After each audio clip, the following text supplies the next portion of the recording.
દાદી નાનીની રીત પ્રમાણે પરફેક્ટ માપ સાથે આજે હું તમારી સાથે શેર કરી ગરમ મસાલાની રેસીપી। આ મસાલો ઉમેરવાથી રસોઈનો ટેસ્ટ બમણો થઈ જશે। મસાલો તમે દાળ શાકમાં તો ઉમેરી શકો છો, આ સિવાય ફરસાણમાં જેમ કે સમોસા, બટેટા વડા, કચોરીમાં પણ ઉમેરી શકો છો। ગરમ મસાલો બનાવવા માટે વજનમાં 25 ગ્રામ જેટલા ધાણા લીધા છે। કપના માપથી જોઈએ તો 1/3 કપ જેટલા છે। 3 ચમચી જીરું ઉમેરીએ તો ટેબલ સ્પૂનના માપ પ્રમાણે આપણે 3 ચમચી જેટલું જીરું ઉમેર્યું છે। ગરમ મસાલામાં શાહજીરું ઉમેરવામાં આવે છે, જો હોય તો ઉમેરવું તો 1.5 ચમચી તમારે શાહજીરું અને 1.5 ચમચી રેગ્યુલર જીરું, આ રીતે બંને જીરું મિક્સ કરીને તમારે 3 ચમચી જેટલું જીરું લેવાનું છે। હવે 1 ચમચી મરી ઉમેરીએ। બધું માપ ટેબલ સ્પૂનના માપ પ્રમાણે છે, એટલે તમે એ પ્રમાણે લઈ શકો છો। લવિંગ ઉમેરીએ તો ટેબલ સ્પૂનના માપ પ્રમાણે જોઈએ તો 1.5 ટેબલ સ્પૂન જેટલા લવિંગ છે। અડધી ચમચી જેટલી વરિયાળી ઉમેરીએ।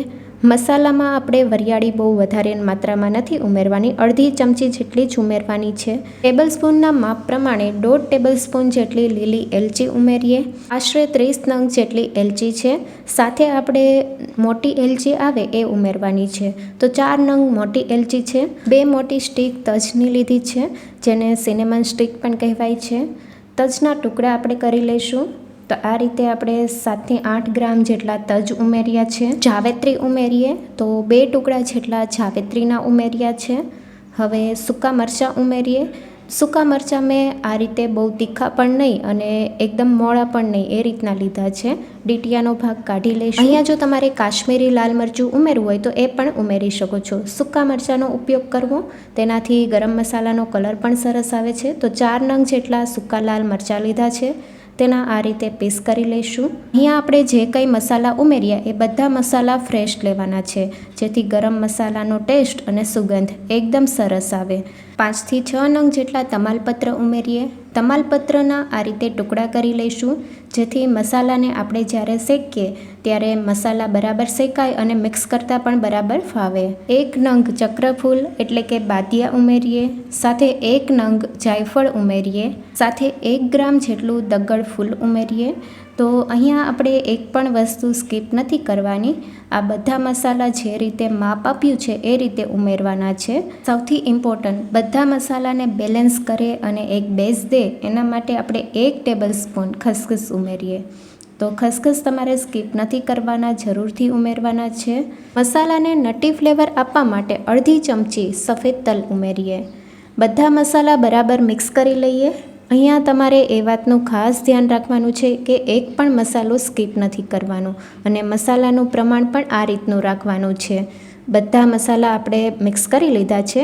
હવે કઢાઈને આપણે ગરમ કરી લઈએ। કઢાઈ હલકી ગરમ કરી લેવાની, એ પછી આપણે બધા મસાલા ઉમેરી દઈએ। મસાલાને શેકતી વખતે ગેસની ફ્લેમ ધીમી રાખવાની છે। મસાલાને આપણે ત્યાં સુધી શેકવાના છે કે તે હલકા ગરમ થાય અને તેમાંથી સુગંધ આવવા લાગે, તો ધીમા ગેસ ઉપર મસાલાને આ રીતે સતત હલાવતા રહીને શેકી લઈએ। જાડા તળિયાવાળી કઢાઈ લેવાની છે અને ગેસની ફ્લેમ ધીમી રાખવાની છે। અમુક મસાલા નાના છે તો અમુક મસાલા મોટા છે, એટલે મસાલાનો કલર ચેન્જ ન થાય એ વાતનું ખાસ ધ્યાન રાખવું। ધીમા ગેસ ઉપર સતત હલાવતા રહીશું અને મસાલા હલકા ગરમ થાય ત્યાં સુધી શેકી લઈએ। મસાલાનો કલર ચેન્જ થશે તો મસાલાનો ટેસ્ટ પણ ખરાબ થઈ જશે, એટલા માટે હલકા ગરમ થઈ ગયા છે, ગેસની ફ્લેમ બંધ કરી દઈએ। મસાલાને એક બીજા વાસણમાં ટ્રાન્સફર કરી લઈએ, જેથી મસાલા એકદમ ઝડપથી ઠંડા થઈ જાય। 5 મિનિટ જેવું થઈ ગયું છે અને મસાલા એકદમ ઠંડા થઈ ગયા છે, તો મસાલાને પીસવા માટે મિક્સર જારમાં લઈ લઈએ। તો અહીંયા આ રીતનું નાનું મિક્સર જાર લીધું છે, જેમાં એકદમ ફાઇન પાવડર તૈયાર થશે। મિક્સર જારમાં આપણે તૈયાર કરેલા મસાલા ઉમેરી દઈએ। મસાલા કમ્પ્લીટ ઠંડા થઈ જાય એ પછી જ આપણે મિક્સર જારમાં પીસવા માટે ઉમેરવાના છે। મિક્સરને કન્ટિન્યુઅસલી નથી ચલાવવાનું, જો મિક્સર કન્ટિન્યુ ચલાવશો તો મસાલા ગરમ થવા લાગશે અને મસાલામાંથી ફ્લેવર બધો ઉડી જશે। તો થોડી વાર ચલાવી લીધું છે અને આ રીતનો પાવડર તૈયાર થયો છે। આ પાવડર થોડો મોટો છે, એકદમ ફાઇન પાવડર તૈયાર કરવાનો છે, તો થોડી વાર આપણે રેસ્ટ માટે મૂકી દઈએ, એ પછી આપણે એકદમ ફાઇન પાવડર તૈયાર કરીએ, જેથી મસાલા પણ ગરમ ન થાય અને મસાલાનો ફ્લેવર પણ જળવાઈ રહે। તો એકદમ ફાઇન પાવડર તૈયાર કરી લીધો છે અને મસાલા બિલકુલ ગરમ નથી થયા। હોમમેડ ગરમ મસાલો તૈયાર છે। માર્કેટ કરતાં ચોખ્ખો અને સસ્તો ગરમ મસાલો આ રીતે તમે એકવાર બનાવશો તો માર્કેટમાંથી ક્યારેય પણ નહીં લાવવો પડે। ગરમ મસાલાને સ્ટોર કરવા માટે એક કાચની બોટલ લીધી છે અને એરટાઇટ કન્ટેનર લેવાનું છે. આ મસાલાને તમે 3 થી 4 મહિના સુધી સ્ટોર કરીને રાખી શકો છો. આ મસાલાને તમે દાળ શાકમાં કે ફરસાણમાં ઉમેરો તો તેનો ટેસ્ટ બમણો થઈ જાય છે. તો મસાલાની રેસીપી કેવી લાગી કમેન્ટમાં જરૂરથી જણાવજો. હવે કઈ રેસીપી જોવી છે કમેન્ટ કરવાનું ભૂલતા નહીં. નવી રેસીપી જોવા માટે ચેનલને લાઇક, શેર અને સબસ્ક્રાઈબ કરો.